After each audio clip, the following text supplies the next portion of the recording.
Sir, ano ang crypto-friendly bank dito sa Pinas? Shout out Master Ethan. Okay, so based sa experience ko, matagal na rin akong nag-crypto.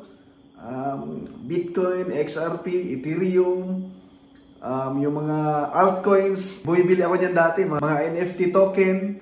Ayan, so kasi nag-vlog ako, nag-YouTube ako, kaya bumibili talaga ako ng crypto.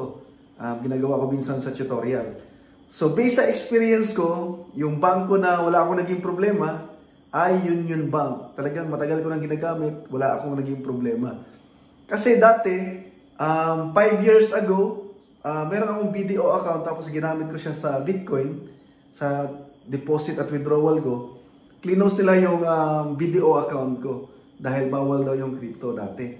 Pero ngayon naman ay 5 years ago na yon, pero ngayon ay open na naman yung mga bangko sa crypto kasi halos lahat ng tao alam na yung crypto, alam na yung Bitcoin, di ba?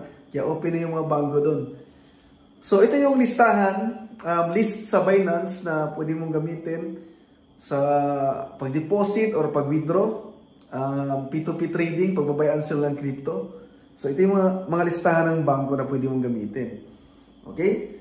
So BPI, Asia United Bank, CIMB Bank, CIMB Philippines, Comobank, Maybank, PNB, Cbank, pwede nga Shopee Pay Union Digital Bank, Uno Bank, GCash, Maya, GoTime Bank, BDO, China Bank, Coins.ph, Land Bank, Metro Bank, RCBC, Security Bank, Tonic Bank, at Union Bank of the Philippines. So halos lahat ng bangko ay pwede na naman natin gamitin. Nagustuhan ko lang yung Union Bank kasi pwede kang mag-open ng account kahit di ka na pumunta sa bangko. So i-download mo lang yung app nila. Tapos doon ka na mag-register. Pati itong CIMB Bank, madali lang din mag-open ng account. I-download mo lang yung app nila. So yun lang ka-trade. Salamat. Huwag niyong kalimutan mag-subscribe.